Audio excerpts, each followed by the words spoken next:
당신은 천천히 죽어가는 기분이 어떤지 아시나요? 육체적으로 죽는 것이 아니라 정신적으로 죽어가는 것 말입니다. 매일 아침 가슴에 바위가 올려진 것 같은 기분으로 일어나는 것. 휴대폰을 확인해도 메시지 하나 없는 것. 소셜미디어를 열면 모든 사람들이 행복해하는데 당신은 자신의 삶에서 유령처럼 앉아있는 것. 저는 그 느낌을 알고 있습니다. 조용히 비명을 지르는 기분, 아무도 보지 않는 곳에서 우는 기분 온 세상이 미리 상이라도 한 듯 예고 없이 당신을 외면하는 기분을 말입니다. 하지만 오늘 저는 고독의 지옥을 경험한 사람들만이 이해할 수 있는 비밀을 공개하겠습니다. 칼 융이 천재들과 세상을 바꾼 사람들을 연구하면서 발견한 비밀. 당신이 현재 상황을 바라보는 방식을 완전히 바꿀 수 있는 비밀 말입니다. 고독은 저주가 아닙니다. 그것은 변장한 기적입니다.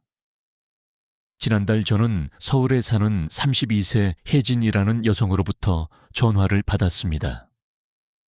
그녀는 떨리는 목소리로 3일 동안 아무와도 대화하지 못했다고 말했습니다. 그녀가 원하지 않아서가 아니라 아무도 그녀에게 전화하지 않았기 때문입니다. 아무도 메시지를 보내지 않았고 아무도 신경 쓰지 않았습니다. 저는 제가 죽었는데 아무도 알아차리지 못하는 기분이에요. 그녀가 말했습니다. 지금 당장 사라져도 아무도 저를 그리워하지 않을 것 같아요. 하지만 그 통화로부터 6개월 후 혜진이 다시 저에게 전화했습니다. 이번에는 그녀의 목소리가 완전히 달랐습니다. 그녀는 말했습니다. 이제 이해했어요. 왜 우주가 저를 떼어놓아야 했는지 이해했습니다.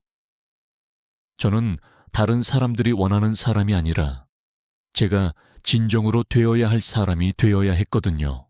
그 6개월 동안 무슨 일이 일어났을까요? 혜진은 윤기 어둠 속의 보물이라고 부른 것을 발견했습니다. 그녀는 우주에 의해 고립당한 사람들이 실패자가 아니라는 것을 배웠습니다. 그들은 선택받은 사람들입니다.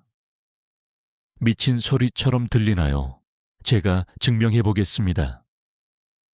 아인슈타인은 인생의 마지막 해들을 완전한 고독 속에서 보냈고 과학계 전체로부터 거부당했습니다. 하지만 바로 그 고독 속에서 그는 자신의 가장 위대한 발견들을 해냈습니다. 반 고흐는 완전한 고립 속에서 미치광기처럼 살면서 불멸의 걸작들을 그렸습니다. 테슬라는 아무도 이해하지 못하는 아이디어들과 함께 혼자 살았던 작은 방에서 세상을 바꾸었습니다. 그리고 융인간 정신에 대한 가장 깊은 통찰을 우리에게 준 그는 인생에서 가장 외로웠던 시기에 가장 위대한 작품들을 썼습니다. 패턴이 보이시나요? 우주는 약한 사람들을 고립시키지 않습니다. 너무 강하고 너무 다르며 너무 특별해서 군중과 어울릴 수 없는 사람들을 고립시킵니다. 하지만 여기서 대부분의 사람들이 이해하지 못하는 부분이 있습니다. 고립은 단순히 혼자 있는 것만이 아닙니다. 그것은 당신이 진정한 자신과 마주하도록 강제하는 것입니다. 다른 사람들을 기쁘게 하기 위해 썼던 모든 가면들을 벗겨내는 것입니다. 혜진이 고립되었을 때 처음에는 공포에 떨었습니다. 사람들의 관심을 되찾기 위해 필사적으로 노력했습니다. 자신을 무시한 사람들에게 메시지를 보냈고 답장하지 않는 사람들의 페이스북에 댓글을 남겼으며 굶주린 사람이 음식을 구걸하듯 관심을 구걸했습니다. 하지만 그때 이상한 일이 일어났습니다. 고독의 침묵 속에서 그녀는 자신의 진짜 목소리를 듣기 시작했습니다. 다른 사람들이 듣고 싶어 하는 말을 하도록 훈련받은 목소리가 아니라 수년간 묻어두었던 거칠고 진실하며 강력한 목소리를 말입니다. 그리고 그 목소리가 그녀에게 말했습니다. 당신은 그들이 필요하지 않아요. 당신은 결코 그들이 필요했던 적이 없어요.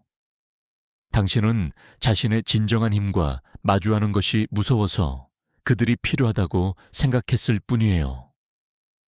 이것이 바로 우주가 당신을 고립시키는 이유입니다. 당신을 벌하기 위해서가 아닙니다. 당신이 자신의 진짜 목소리를 들을 수밖에 없도록 하기 위해서입니다. 인정받고 싶은 욕망 뒤에 숨겨둔 무한한 잠재력과 마주하도록 강제하기 위해서입니다. 윤근 이렇게 썼습니다. 사람은 빛의 형상들을 상상함으로써 깨달음을 얻는 것이 아니라 어둠을 의식함으로써 깨달음을 얻는다. 당신의 고독이 바로 그 어둠입니다. 그리고 그 어둠 속에는 당신이 자신에게 있다는 것을 결코 알지 못했던 빛이 숨어 있습니다. 하지만 한 가지 경고해야 할 것이 있습니다. 이 여정은 약한 자를 위한 것이 아닙니다. 그것은 모든 사람의 사랑받고 싶은 욕구를 포기하도록 요구합니다. 인정을 구걸하는 것을 멈추고 자기 자신을 인정하기 시작하도록 요구합니다. 그것은 당신을 이해하지 못하는 사람들을 놓아주어야 한다는 뜻입니다. 어울리기 위해 가짜 연기하는 것을 멈춰야 한다는 뜻입니다. 일어서서 이것이 나입니다. 당신이 좋아하지 않는다면 그것은 내 문제가 아닙니다. 라고 말해야 한다는 뜻입니다. 무섭게 들리나요? 물론입니다. 하지만 더 무서운 것이 무엇인지 아세요? 평생을 자신의 가짜 버전으로 살아가는 것입니다. 진정으로 살아보지도 못하고 죽는 것입니다. 혜진은 어려운 길을 선택했습니다. 그리고 이제 그녀는 더 이상 아무의 관심도 구걸하지 않습니다. 대신 그녀는 사람들이 자연스럽게 끌리는 종류의 사람이 되었습니다. 그녀가 그들을 필요로 해서가 아니라 그들을 필요로 하지 않기 때문입니다. 하지만 여기서 멈추지 마세요. 혜진의 이야기에는 제가 아직 말하지 않은 더 충격적인 부분이 있습니다. 그녀가 고독의 깊이를 탐험하기 시작했을 때 그녀는 자신이 평생 두려워했던 것이 실제로는 자신의 가장 큰 선물이라는 것을 발견했습니다. 그녀의 이상함, 그녀의 맞지 않음, 그녀의 너무 강렬함, 이 모든 것들이 실제로는 그녀의 초능력이었습니다. 융은 이것을 그림자의 통합이라고 불렀습니다. 우리가 자신에 대해 가장 부끄러워하는 부분들이 종종 우리의 가장 큰 힘의 원천이라는 개념입니다. 혜진은 어린 시절부터 너무 감정적이라는 말을 들으며 자랐습니다. 그녀는 자신의 강렬한 감정을 약점으로 여겼고 다른 사람들처럼 정상적이 되기 위해 그것들을 억압했습니다. 하지만 고독 속에서 그녀는 자신의 깊은 감정이 실제로는 다른 사람들을 깊이 이해하고 치유할 수 있는 능력이라는 것을 깨달았습니다. 이것이 바로 고립의 진정한 목적입니다. 사회가 당신에게 잘못되었다고 말한 모든 것들이 실제로는 당신의 독특한 선물이라는 것을 발견하게 하는 것입니다. 저는 이런 현상을 수백 명의 사람들에게서 목격했습니다. 민수라는 28세 남성은 자신이 너무 내성적이라고 생각했습니다. 사회적 상황에서 항상 어색했고 파티에서는 구석에 숨어 있었습니다. 사람들은 그를 이상한 놈이라고 불렀고 그는 자신이 사회적으로 결함이 있다고 믿었습니다. 하지만 팬데믹 동안 강제적 고립을 경험하면서 민수는 놀라운 발견을 했습니다. 그의 내향성은 약점이 아니었습니다. 그것은 그가 다른 사람들이 놓치는 미묘한 디테일들을 관찰하고 깊이 사고하며 진짜 창의적인 해결책을 찾을 수 있게 해주는 초능력이었습니다. 고립 기간 동안 그는 혼자서 앱을 개발했고 그것이 수백만 사람들의 문제를 해결했습니다. 그가 사회적 결함이라고 생각했던 것이 실제로는 그의 가장 큰 자산이었던 것입니다. 또 다른 예로 수연이라는 35세 여성이 있습니다. 그녀는 항상 너무 요구가 많다, 너무 완벽주의자다 라는 말을 들었습니다. 연인들은 그녀를 떠났고 친구들은 그녀가 너무 까다롭다고 말했습니다. 그녀는 자신이 사랑받을 수 없는 사람이라고 믿기 시작했습니다. 하지만 2년간의 고독한 자기 탐구 후 수연은 자신의 까다로움, 실제로는 탁월함에 대한 깊은 헌신이라는 것을 깨달았습니다. 그녀의 높은 기준들은 그녀가 자신의 분야에서 최고가 될 수 있게 해주었습니다. 그녀가 요구가 많다고 여겨졌던 것은 실제로는 자신과 다른 사람들의 잠재력을 믿는 것이었습니다. 이제 수연은 성공한 컨설턴트가 되어 다른 사람들이 그들의 최고 버전이 되도록 돕고 있습니다. 그녀의 결함이 그녀의 사명이 된 것입니다. 이런 이야기들이 우리에게 말해주는 것은 무엇일까요?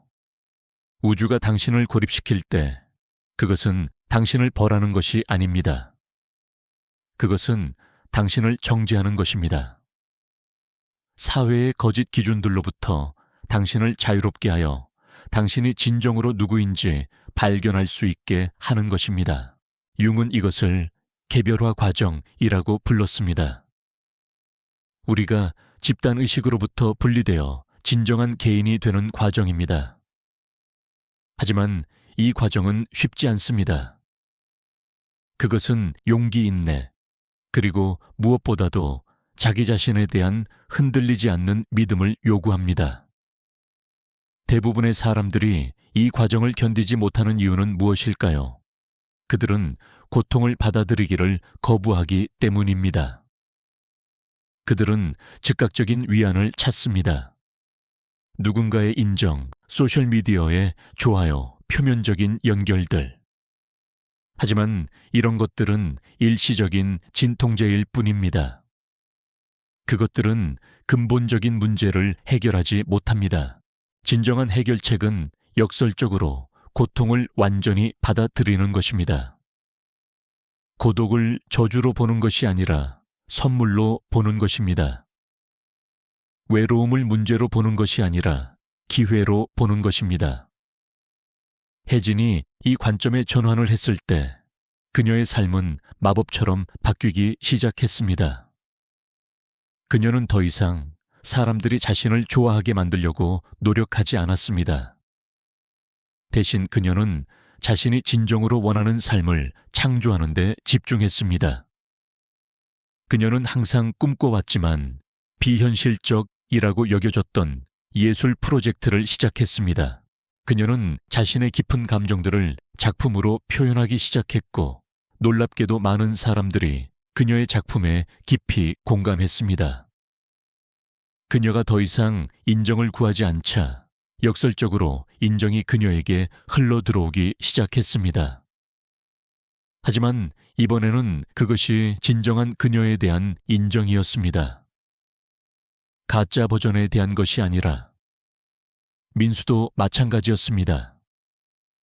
그가 자신의 내향성을 받아들이고 그것을 강점으로 활용하기 시작하자 그는 자신과 비슷한 사람들과 깊고 의미 있는 관계를 형성할 수 있었습니다. 양보다는 질을 추구하게 된 것입니다. 수연은 자신의 높은 기준을 포기하는 대신 그것을 자랑스러워하기 시작했습니다. 그녀는 자신과 같은 가치관을 가진 사람들을 끌어들였고 서로를 더 높은 수준으로 끌어올리는 관계들을 만들었습니다. 이런 변화들의 공통점은 무엇일까요? 이 사람들은 모두 외부의 승인을 구하는 것을 멈추고 내부의 나침반을 따르기 시작했다는 것입니다.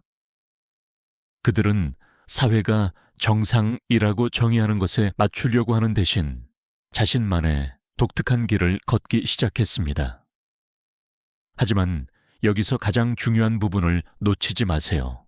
이런 변화가 일어나기 위해서는 먼저 완전한 항복이 필요합니다. 자신이 통제할 수 없는 것들을 받아들이는 것입니다. 윤근 이것을 자아의 죽음이라고 불렀습니다. 우리가 자신이라고 생각했던 모든 것들, 우리의 사회적 정체성, 우리의 역할, 우리의 기대들, 이 모든 것들이 죽어야 진정한 자아가 태어날 수 있다는 것입니다.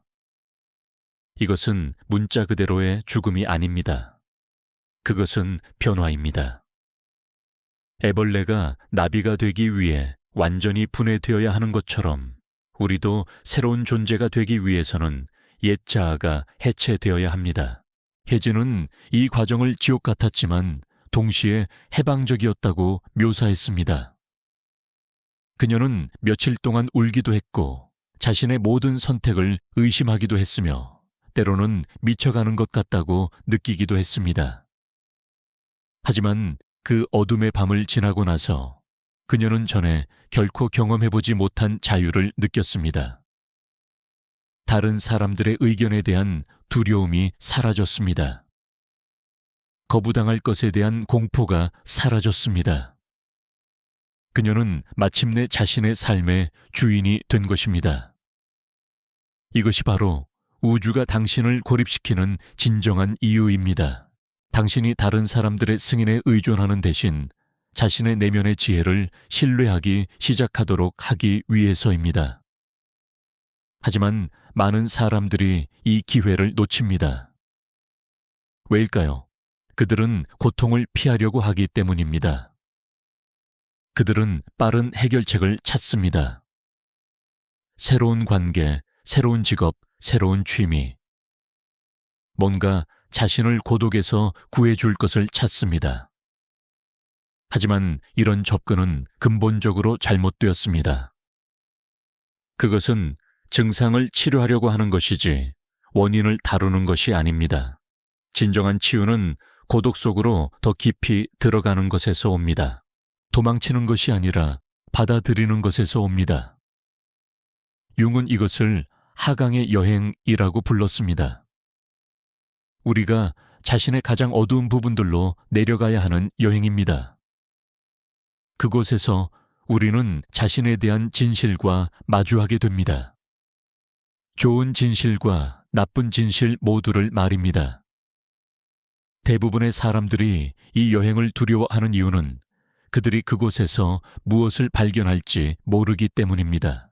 만약 자신이 생각보다 나쁜 사람이라면, 만약 자신이 생각보다 약한 사람이라면, 만약 자신이 사랑받을 자격이 없는 사람이라면, 하지만 역설적으로 이런 두려움들과 마주할 때 우리는 그것들이 대부분 환상이라는 것을 발견합니다. 우리가 자신에 대해 가장 두려워했던 것들이 실제로는 우리의 인간성의 자연스러운 부분이라는 것을 깨닫습니다.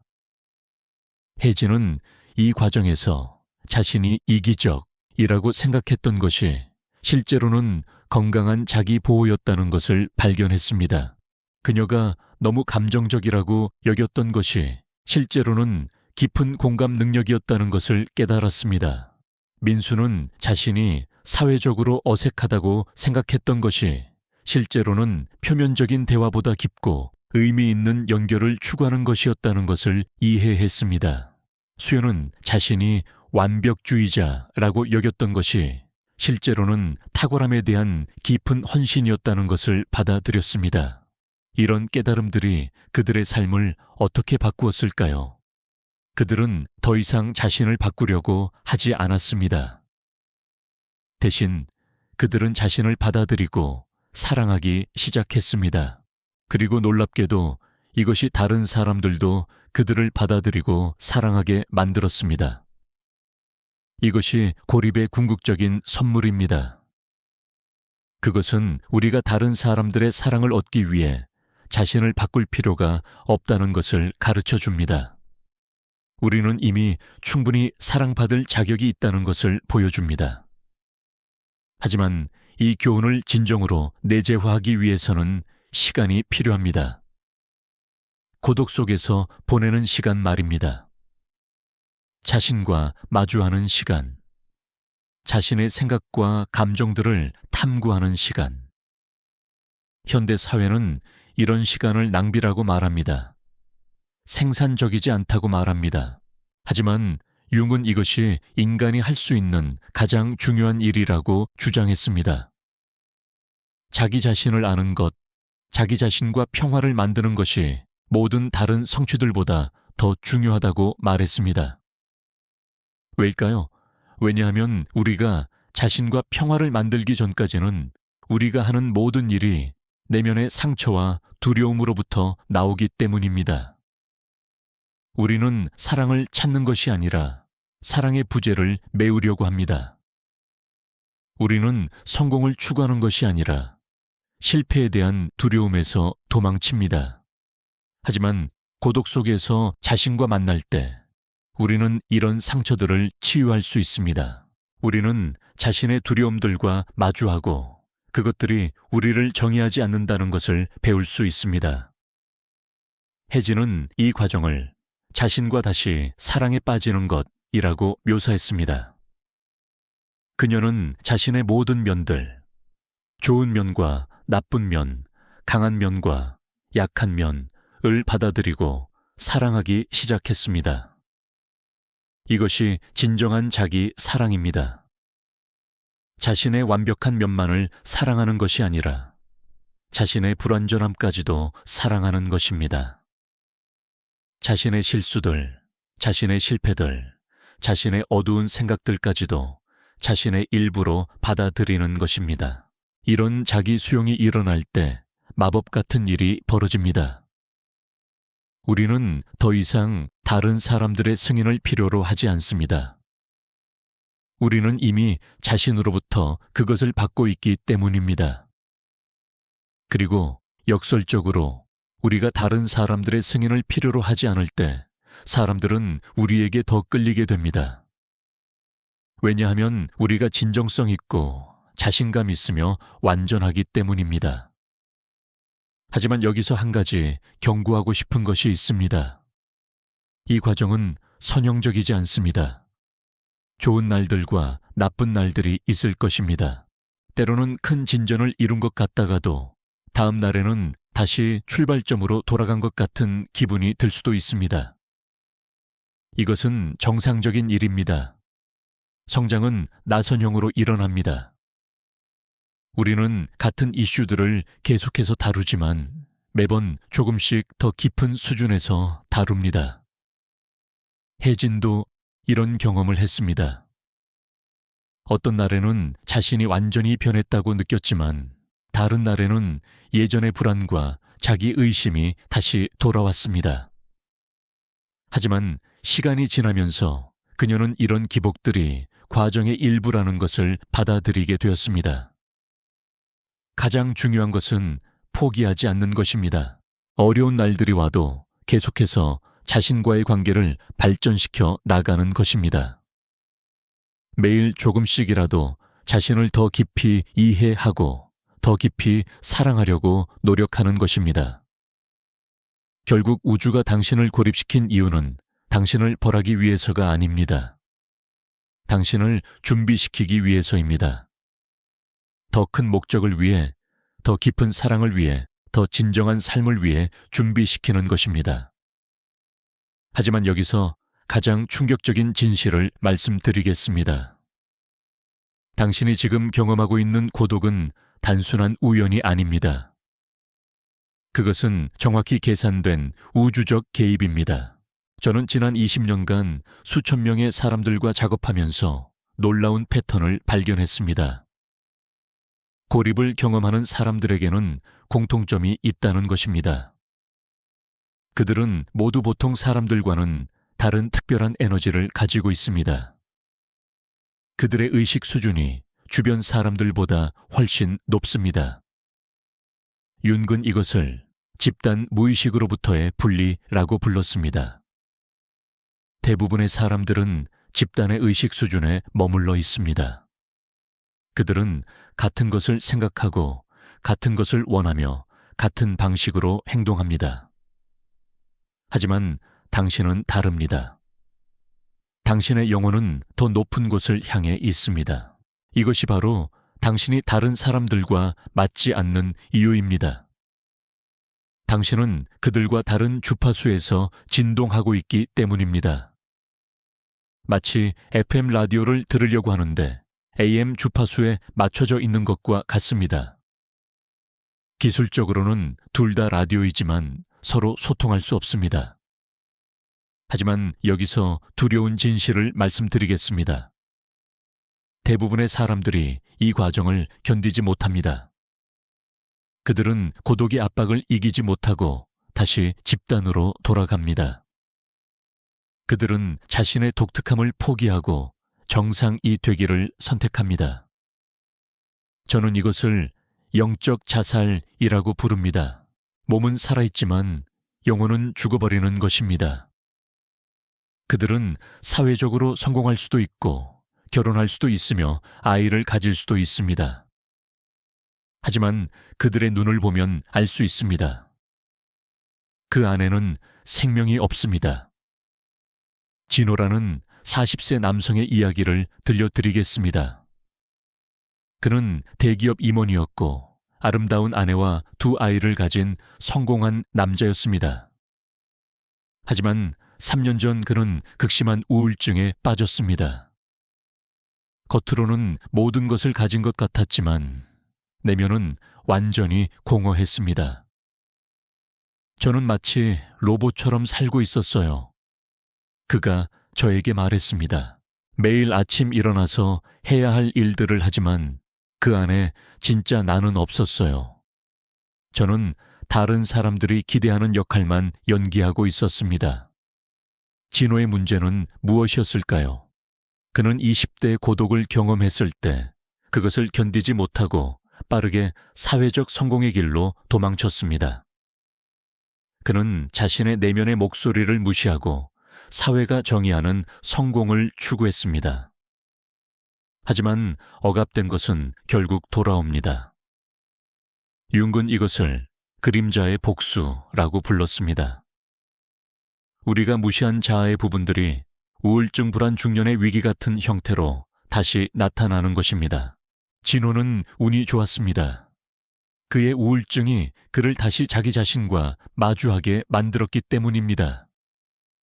하지만 많은 사람들은 이 기회조차 놓칩니다. 그들은 한골재를 먹거나 더 바쁘게 일하거나 새로운 관계에 뛰어들면서 문제를 회피합니다. 하지만 당신은 다릅니다.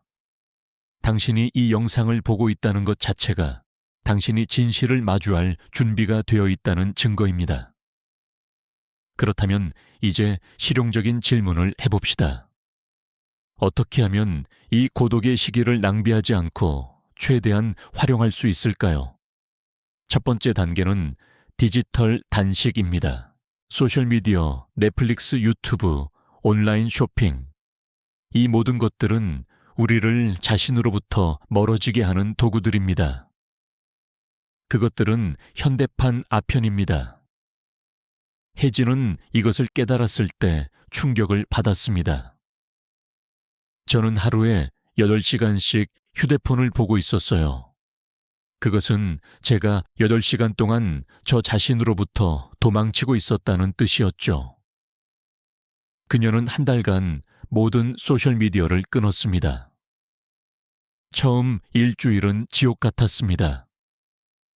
그녀는 마치 마약 중독자가 금단 증상을 겪는 것처럼 불안해했습니다. 하지만 두 번째 주부터 놀라운 일이 일어나기 시작했습니다. 저는 20년 만에 처음으로 제 자신의 생각을 들었어요. 그녀가 말했습니다. 다른 사람들의 의견 광고, 뉴스의 소음이 사라지자 제 내면에서 나오는 작은 목소리가 들리기 시작했어요. 두 번째 단계는 그림자 작업입니다. 이것은 융 심리학의 핵심입니다. 우리가 자신에 대해 부정하고 싶은 모든 것들과 마주하는 것입니다.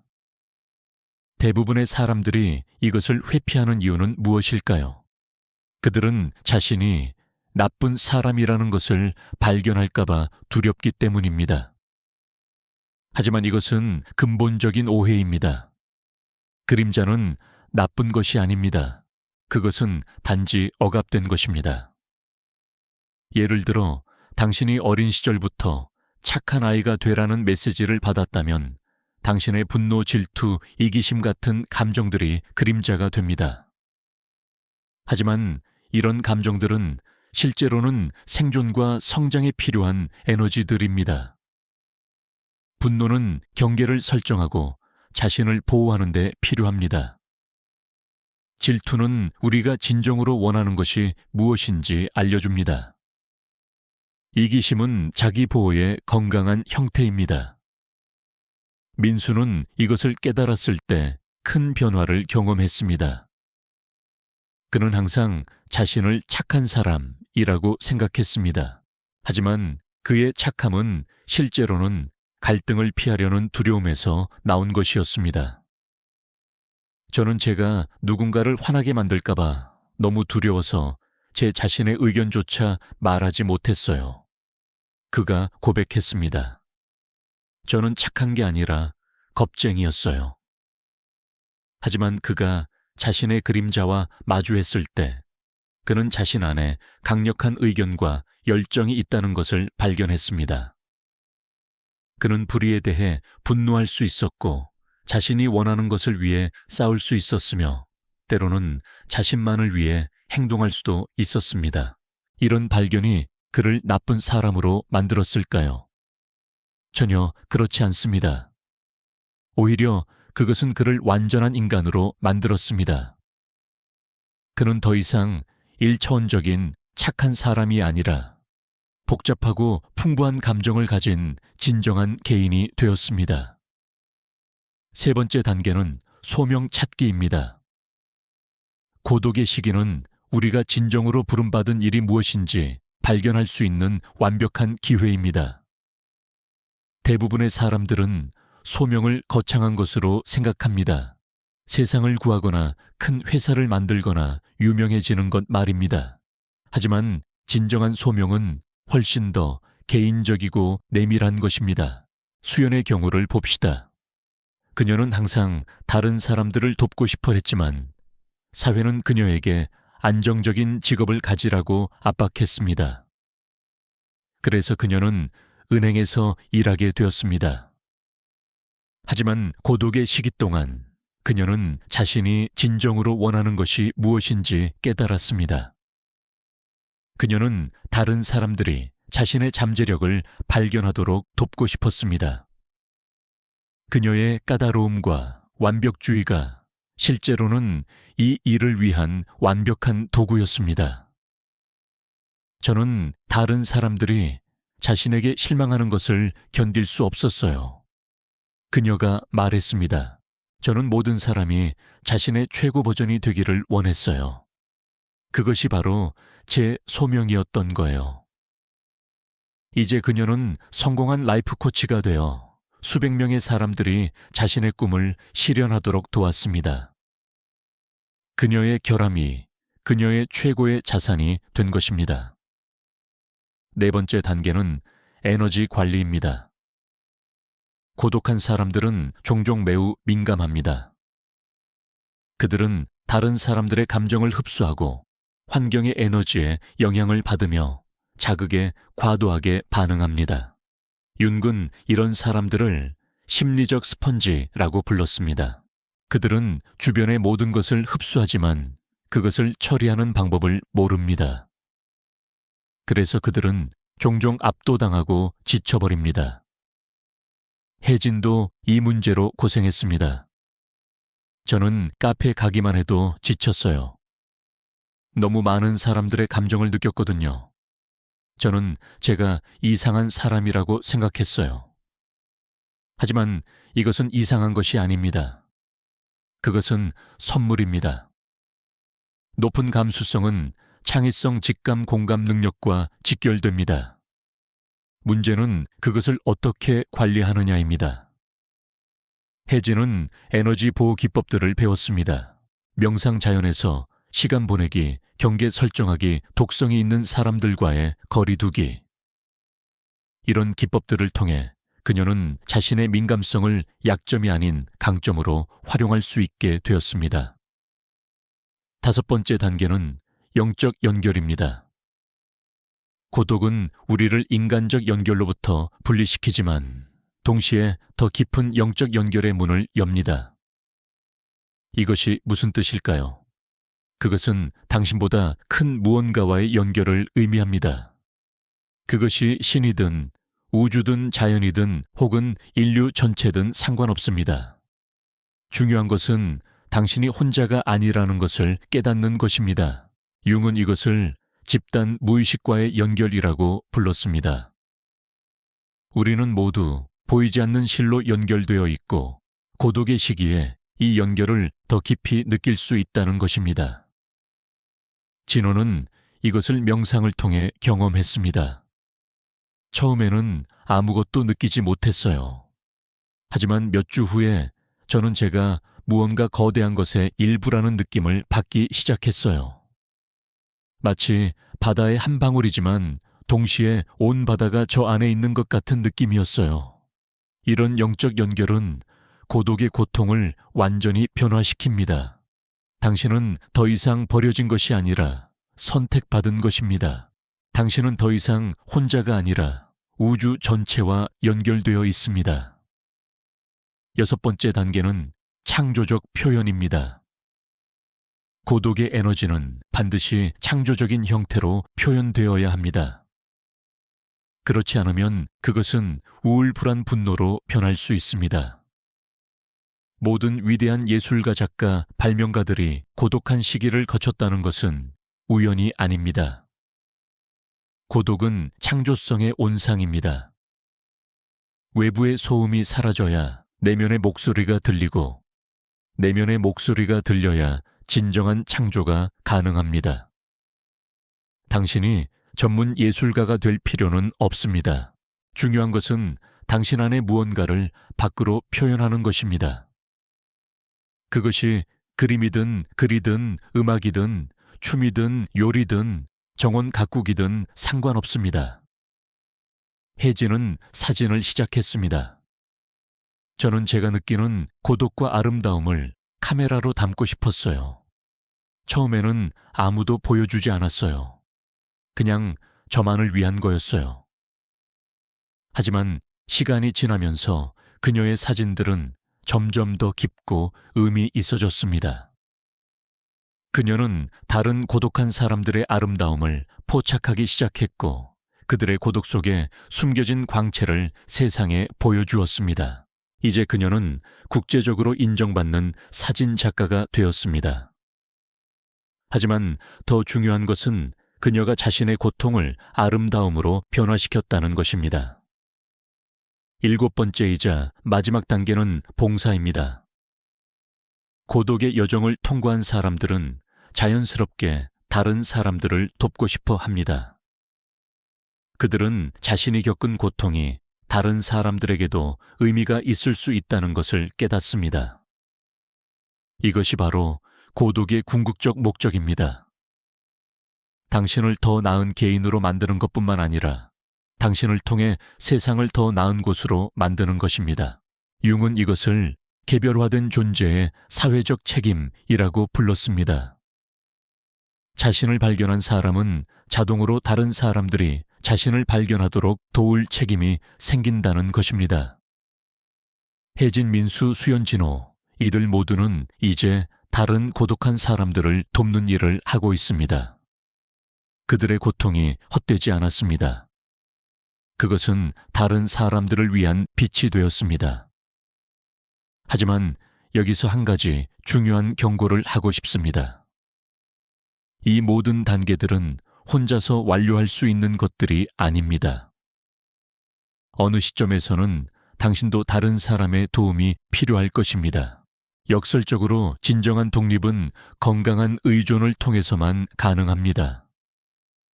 당신이 누구에게도 의존하지 않으려고 한다면 당신은 실제로는 고립에 중독된 것입니다. 진짜 성장은 당신이 다시 사람들과 연결될 때 일어납니다. 하지만 이번에는 필요해서가 아니라 선택에서 나오는 연결입니다. 당신은 더 이상 다른 사람들을 필요로 하지 않지만 그들과 함께 있기를 선택합니다. 이것이 바로 고독의 최종 목표입니다. 혼자 있는 능력을 기르는 것이 아니라 혼자 있을 수 있기 때문에 더 깊이 연결될 수 있는 능력을 기르는 것입니다. 당신이 자신과 평화로울 때 당신은 다른 사람들과도 평화로울 수 있습니다. 당신이 자신을 사랑할 때 당신은 다른 사람들을 진정으로 사랑할 수 있습니다. 당신이 자신을 완전히 받아들일 때 당신은 다른 사람들도 완전히 받아들일 수 있습니다. 이것이 우주의 계획입니다. 당신을 고립시켜서 당신이 더 나은 연결을 만들 수 있도록 하는 것입니다. 당신을 혼자 있게 해서 당신이 더 깊이 사랑할 수 있도록 하는 것입니다. 당신은 선택받은 사람입니다.